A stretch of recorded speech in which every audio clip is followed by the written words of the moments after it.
Hello students. तो हम पढ़ रहे थे एसिड एंड बेस।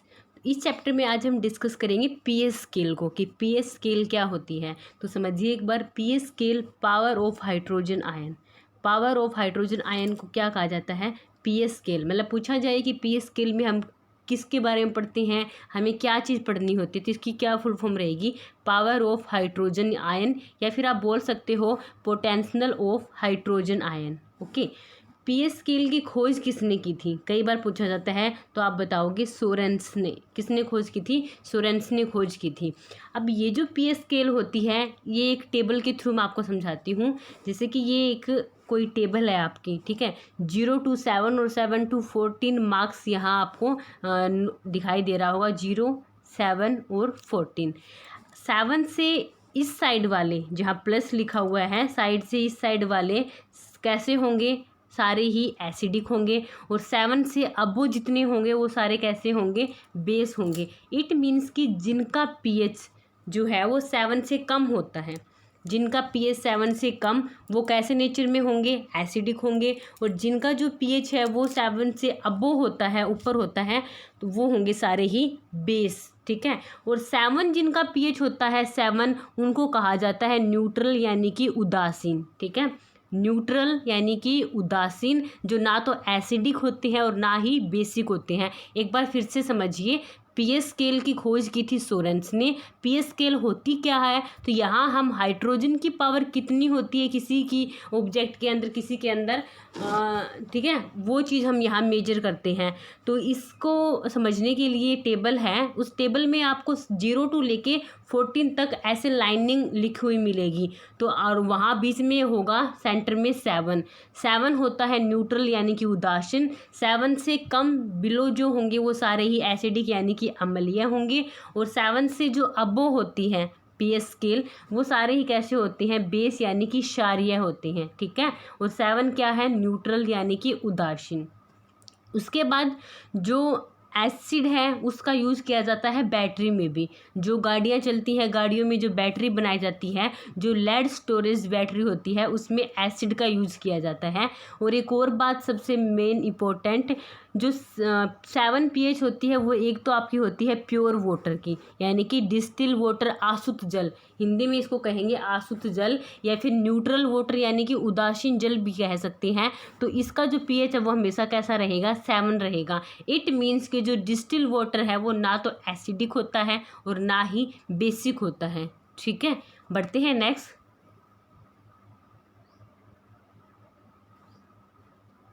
उसके बाद देखिए, अम्ल की पीएच मान घटने पर प्रबल होते हैं, यानी कि जितना कम उसका जो अम्ल यानी कि एसिडिक उसका मान होगा, मतलब जितनी कम उसकी पीएच होगी वो उतने ही ज़्यादा स्ट्रॉन्ग होंगे।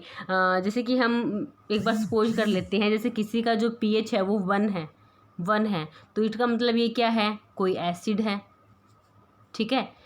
कैसा एसिड है? 7 से कम वाले सारे ही एसिड हैं, लेकिन जिसका पीएच 6 होगा वो कम एसिडिक होंगे, जिसका पीएच 1 होगा वो ज़्यादा एसिडिक होंगे। इट मीन्स कि जितनी वैल्यू कम होती जाएगी पीएच की, उतने ही वो प्रबल यानी कि स्ट्रॉन्ग होते जाते हैं। ठीक है। ऐसे ही क्षार का जितना मान बढ़ता जाएगा, अगर किसी का जो बेस है उसका अगर पीएच किसी का आप मान सकते हो 8 है और किसी का है 14 बच्चों, ठीक है, तो 8 वाला कम स्ट्रॉन्ग होगा, कम प्रबल होगा, और 14 वाला ज़्यादा स्ट्रॉन्ग होगा। यही हम बता रहे हैं कि क्षार का मान बढ़ने पर प्रबल होता है, लेकिन अम्ल का मान जो है वो घटने पर प्रबल होते हैं, यानी कि उस पर स्ट्रॉन्ग होते हैं। समझिए एक बार, जैसे कि स्ट्रॉन्ग एसिड कौन कौन से हो सकते हैं?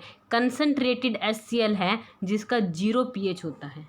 एसिड दो टाइप्स, HCl दो तरह से होते हैं, एक तो कंसनट्रेटेड फॉर्म जिसका 0 होता है, और एक आपको मिलेगा लिक्विड फॉर्म के अंदर। लिक्विड फॉर्म के अंदर HCl जिसका पीएच मान होता है मतलब अप्रोक्सीमेट 1 ही होता है, 0 से 1 के बीच में होता है, 0.5। ठीक है। उसके बाद H2SO4 भी स्ट्रॉन्ग एसिड है जिसका पीएच मान होता है 1। और उसके बाद HNO3 को कहा जाता है नाइट्रिक एसिड, उसका पीएच मान होता है 1.5। इट मीन्स कि ये सारे ही कैसे हैं? जिनका पीएच 2 से कम होता है, और तीनों ही कैसे होंगे बच्चों? स्ट्रॉन्ग एसिडिक होंगे। कैसे होंगे? Strong acidic. क्लियर। और जो H2SO4 होता है उसको किंग ऑफ एसिड कहा जाता है, यानी कि सल्फ्यूरिक एसिड इसका नाम है H2SO4 को, और इसको कहा जाता है किंग ऑफ एसिड, यानी कि अम्ल का राजा। किसका राजा होता है ये अम्लों का राजा होता है। पूछा जाए अम्लों का राजा कौन, क्या बताओगे, सल्फ्यूरिक एसिड यानी कि H2SO4। उसके बाद पढ़ते हैं बेस। अब स्ट्रॉन्ग बेस कौन कौन से, NaOH आपका होता है कास्टिक सोडा यानी कि सोडियम हाइड्रोक्साइड। Na होता है सोडियम, OH होता है हाइड्रोक्साइड यानी कि सोडियम हाइड्रोक्साइड, जो कि आपके कपड़े धोने वाली साबुन का फॉर्मूला, यानी NaOH कास्टिक सोडा होता है जो कपड़े धोने वाले साबुन में यूज किया जाता है, जिसका बेस का pH होता है 14। इट मीन्स ये कैसा है, स्ट्रॉन्ग बेस है। उसके बाद KOH, ये आपके नहाने वाली साबुन में यूज होता है, इसका pH मान होता है 12.5, ये भी एक स्ट्रॉन्ग बेस है। सेम इसी तरह MgOH2 यानी कि मैग्नीशियम हाइड्रोक्साइड, इसका pH मान होता है 10.5, और ये भी किस में काउंट होता है, स्ट्रॉन्ग बेस में काउंट होता है। जितना ज़्यादा वैल्यू बढ़ती जाएगी बेस की वो उतनी स्ट्रॉन्ग होंगे, और जितनी ज़्यादा pH मान घटता जाएगा किसी एसिड का वो उतने ही ज़्यादा प्रबल होंगे। क्लियर यहाँ तक। अब कुछ एक वैल्यू देख लेते हैं pH की, ठीक है, देखिए शाबाश। ब्लड का जो pH होता है वो 7.4 होता है। ब्लड का pH मान कितना होता है, 7.4, यानी कि हमारा जो ब्लड है वो हल्का सा टेस्ट में कैसा होता है, सोल्टी होता है, ठीक है, नमकीन सा होता है, ज़्यादा नहीं होता। 7 अबो बेस होते हैं लेकिन हल्का सा ही बेसिक होता है ये, हल्का सा, ठीक है। उसके बाद जो हमारी टंग यानी कि जो हमारे मुंह में स्लाइवा लार निकलता है उसका pH होता है 6.8। डिस्टिल वाटर का पीछे किया था हमने 7.0। और जो डिस्टिल वाटर यानी कि जो प्योर वाटर होता है वो विद्युत का कुचालक यानी कि लाइट को कंडक्ट नहीं करता, इलेक्ट्रिसिटी को अपने अंदर से गुजरने नहीं देता। मिल्क का pH होता है 6.5। सी वाटर समुद्र के पानी का pH होता है 8। लीवर यानी कि यकृत जो है उसका भी pH होता है 8। एसिड रेन जो आती है, ठीक है, सल्फर ऑक्साइड जैसे कि, ठीक है, उसका लेस देन 5.6। वैसे 5.6 ही ऑप्शन में मिलेगा, बट उससे भी कम हो तो लेस देन 5.6 रहता है इसका। उसके बाद इनो 10.5, ठीक है। और इनो किसको कहा जाता है,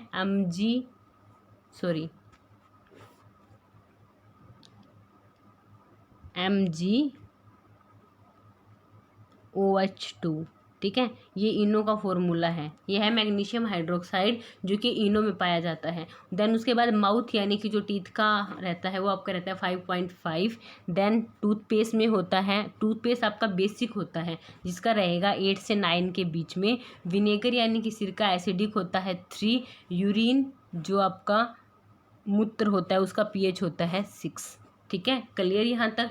तो जितनी pH वैल्यू यहाँ आपको दिखाई गई है सेम यही आपको नोटबुक में राइट करनी है, सबकी pH वैल्यू, ब्लड, सलाइवा, ठीक है, जो भी यहाँ दिखाई हुई जितनी सबकी pH वैल्यू आपको नोट करनी है। उससे पहले जो आपको बताया गया था pH के बारे में वो सब कुछ भी आपको अपनी नोटबुक में राइट करना है। तो बच्चों आज के लिए इतना ही, देन मिलेंगे हम कल की क्लास में, तब तक के लिए पढ़ते रहिए।